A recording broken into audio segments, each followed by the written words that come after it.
Sad reality na kapag ang tao ay pumanaw na. After 1 hour ng libing mo, yung pamilya mo na umiiyak ay magsisiuwian na at magpapakain sa mga bisita. After 2 hours, may mga ibang bisita na darating o magte-text at hihingi ng pasensya dahil hindi sila nakarating sa libing mo. After 6 hours, ang mga bisita ay magsisiuwian na at ang pamilya mo ay magsisimula ng magplano sa mga gagawin sa susunod na araw. After 24 hours, yung maiwan mong cellphone ay may mga message na darating sa pag-aakala nila na buhay ka pa. Pero ang hindi nila alam ay nag-uumpisa ng kinakain ng bakterya ang iyong katawan.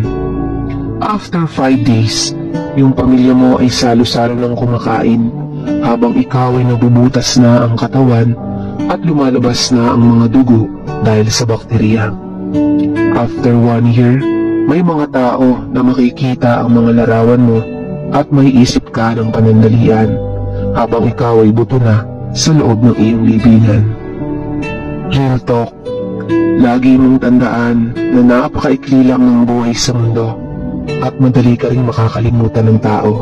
Kaya't marapat lang na huwag pairalin ang pagkalabis ng kagustuhan mo dito sa mundo.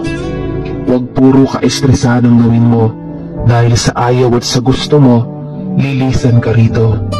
Dahil darating ang araw na nasa ilalim ka na ng libingan mo at di ka na nila maaalala.